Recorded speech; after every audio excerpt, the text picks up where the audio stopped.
একদিকে বন্দুকের গর্জনে কাঁপছে জঙ্গল, অন্যদিকে সোশ্যাল মিডিয়ায় ঝড় তুলেছে নতুন একটি গান। একদিকে ধানুশের নতুন সিনেমা ওমের প্রথম ঝলক বাড়িয়ে দিয়েছে দর্শকদের উন্মাদনা, অন্যদিকে সমালোচনার মুখে পড়েছে ককটেল 2 এর বন্ধু 2.0 গানটি। বিস্তারিত থাকছে প্রতিবেদনে।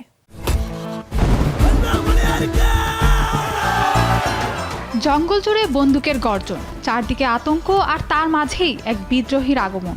এমনই রোমাঞ্চ আর তুমুল অ্যাকশনে প্রকাশে এলো ধনুষের বহুল প্রতীক্ষিত সিনেমা ওমের প্রথম ঝলক, যেখানে পাহাড় আর ঘন জঙ্গলের মাঝে সশস্ত্র বাহিনীর মুখোমুখি একদল গ্রামবাসীকে দেখা যায়। ঠিক তখনই নাটকীয়ভাবে হাজির হন ধানুষ।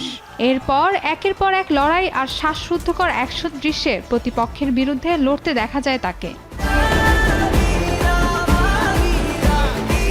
মাত্র কয়েক মুহূর্তের এই ঝলকে রহস্য, বিদ্রোহ আর অ্যাকশনের আভাস দিয়ে দর্শকদের কৌতূহল আরও বাড়িয়ে দিয়েছে ওম। এখন সিনেমাটি মুক্তির অপেক্ষায় ভক্তরা। রাজকুমার পেরিয়াসামি পরিচালিত সিনেমাটিতে ধানুষের সঙ্গে অভিনয় করেছেন মামুট্টি, সাই পল্লবী এবং শ্রীলীলা। অ্যাকশন ড্রামা ঘরানার এই সিনেমা মুক্তি পাবে 2026 সালের 16 অক্টোবর।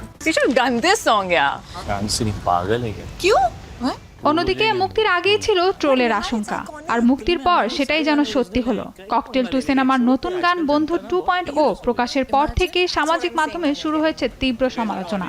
শাহিদ কাপুর, কৃতি সেনন ও রাশমিকা মান্দানাকে নিয়ে তৈরি গানটি মুক্তি পায় 17 জুন। তবে দর্শকদের বড় একটি অংশের দাবি, 2012 সালের জনপ্রিয় তুম হি হো বন্ধু গানের সেই প্রাণবন্ত আবহ আর আনন্দের অনুভূতি নতুন এই সংস্করণে একেবারেই নেই।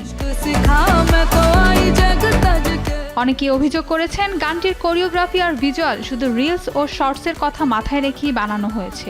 কেউ কেউ এটিকে কৃত্রিম, আবার কেউ কেউ সোশ্যাল মিডিয়া ট্রেন্ডের জন্য তৈরি একটি গান বলেও মন্তব্য করেছেন।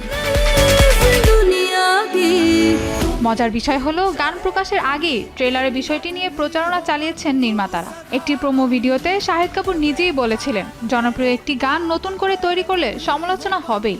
এমনকি তিনি মজার ছলে কন্ট্রোল শব্দটিও ব্যবহার করেন। তবে সেই আশঙ্কাই শেষ পর্যন্ত সত্যি হয়েছে। Mahbuba Mustarin, showbiz tonight.